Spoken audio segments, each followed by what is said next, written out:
Hey guys, it's Reading Rebecca here, and I want to talk to you about chapter books. Chapter books, chapter books, chapter books.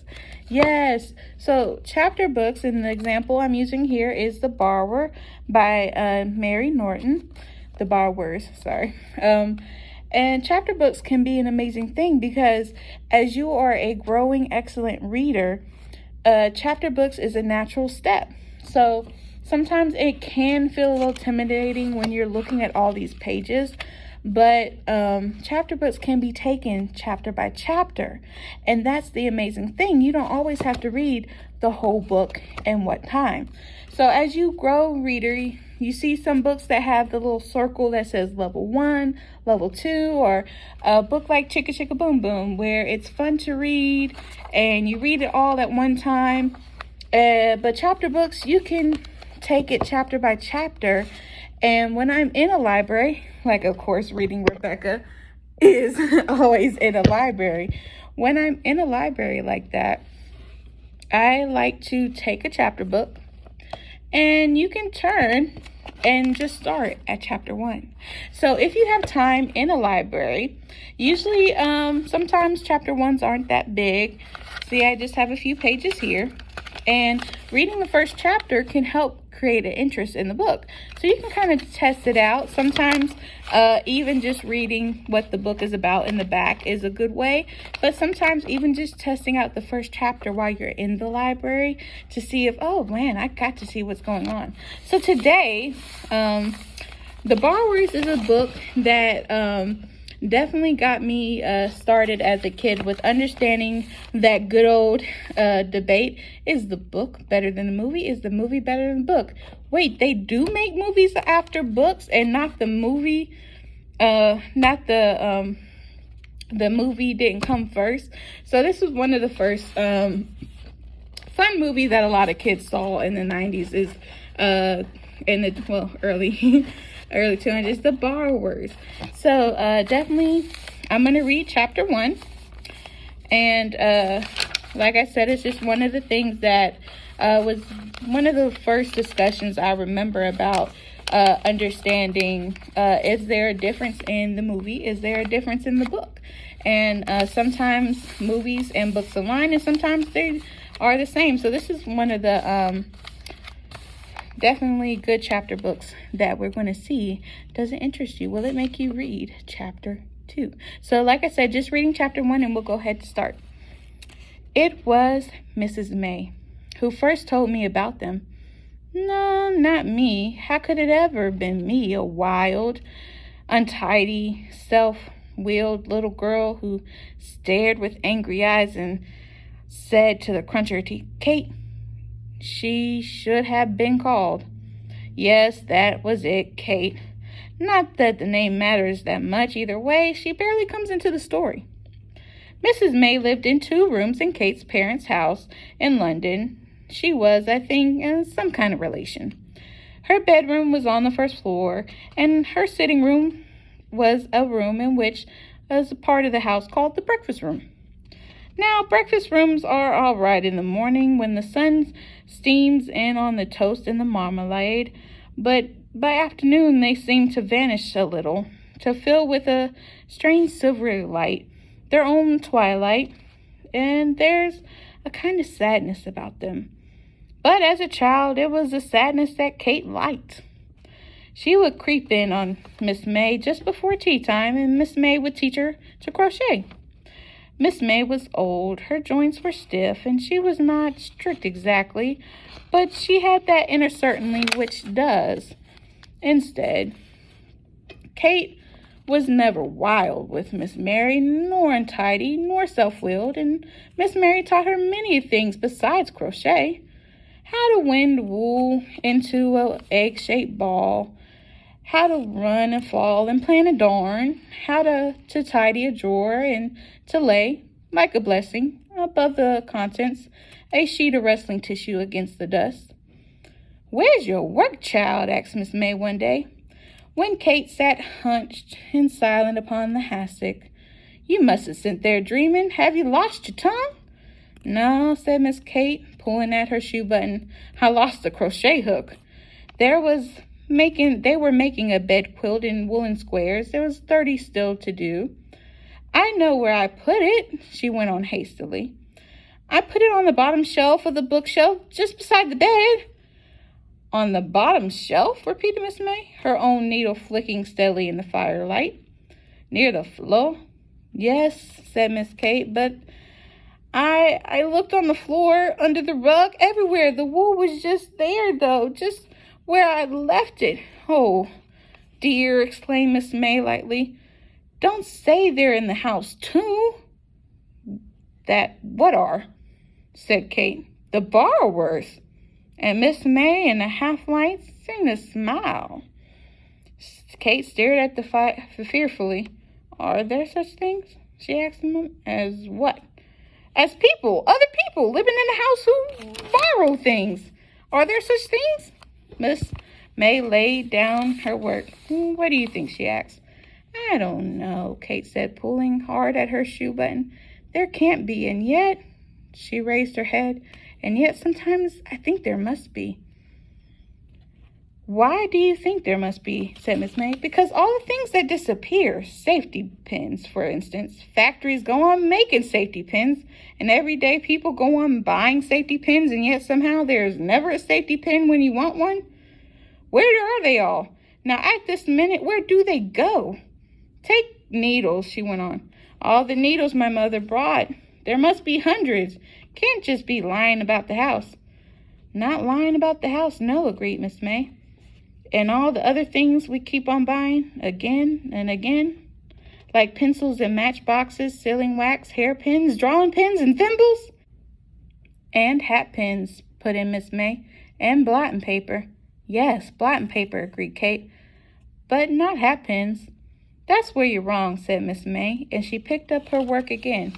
There was a reason for hat pins. Kate stared. A reason? I mean, what kind of reason? Well, there are two reasons, really. A hat pin is a very useful weapon, and Miss May laughed suddenly. But it all sounds like nonsense, and she hesitated. It was very long ago. But tell me, said Kate. Tell me how you know about the hat pin. Did you ever see one? Miss May threw a startled glance. Well, yes, she began. Not a hat pin, exclaimed Kate impatiently. Oh, what do you ever call them? A borrower. Miss May drew a sharp breath. No, I never saw one. But someone else saw one once, cried Kate, and you know about it. I can see you do. Hush, said Miss May. There's no need to shout. She gazed downstairs at an upturned face, and she smiled, and her eyes slid into a distance. I had a brother, she began to say uncomfortably, uncertainly. She began to kneel upon the hassock, and he saw them. I don't know. I don't know. She smoothed out her work upon her knee. He was such a tease. He told us so many things, my sister and me, impossible things. He was killed, she added gently, many years ago, on the northwest frontier. He became colonel of his regiment, and he died in what they call a hero's death. Was he your only brother? Yes, and he was our little brother. I think that was why. She thought for a moment, still smiling to herself. Yes, why he told us so such impossible stories, so strange imagining. He was jealous, I think, because we were older and because we could read better. He wanted to impress us. He wanted to perhaps shock us, and yet, she looked into the fire, there was something about him. Perhaps because we were brought up in India, among the mystery and the magic and the legends. Something that made us think that he saw things that other people could not see. Sometimes we know he was teasing, but other times, well, we just weren't sure. She leaned forward and in her tidy way brushed the fan, a loose ashes under the grate, then brushed in her hand. She started again at the fire. He wasn't a very strong little boy. The first time he came home from India, he got rheumatic fever.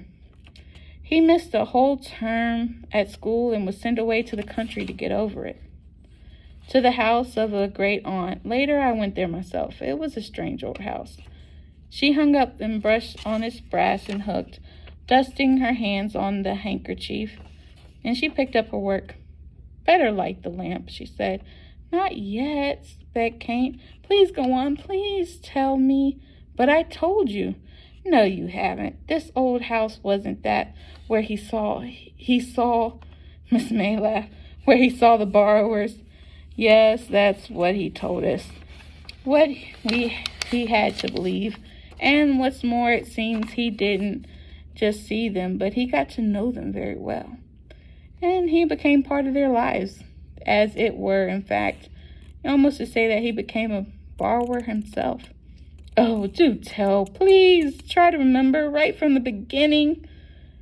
"But I do remember," said Miss May. "Oddly enough, I remember it better than many real things which have happened. Perhaps it was a real thing. I just don't know. You see, on the way back to India, my brother and I shared a cabin. My sister used to sleep with our governess, and on those very hot nights, often we couldn't sleep. And my brother would talk for hours and hours, going over the old ground, repeating conversations, telling me details again and again, wondering how they were and what they were doing. And they?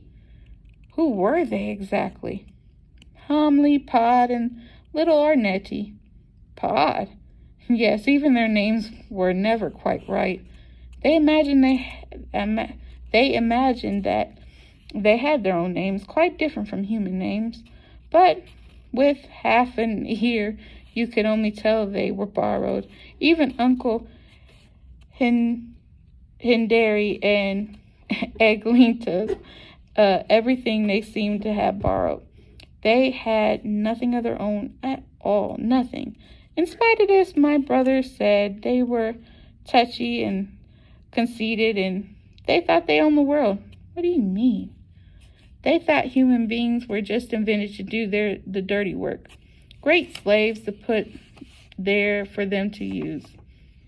At least that's what they were told each other.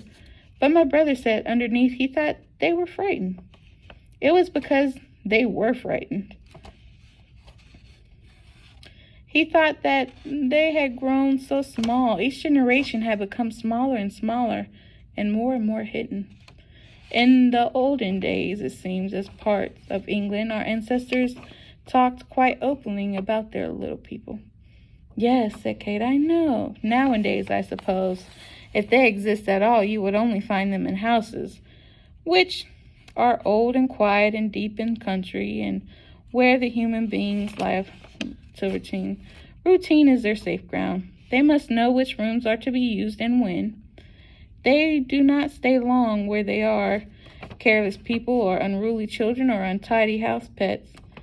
This particularly old house, of course, was idle, although, as far as some were concerned, a trifle cold and empty.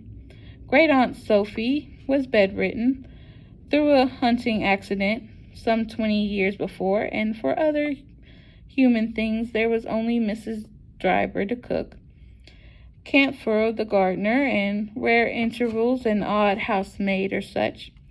My brother, too, when he went there after the rheumatic fever, had spent long hours in bed, and for those first weeks it seemed the borrowers did not know of his existence. He slept in an old night nursery beyond the schoolroom.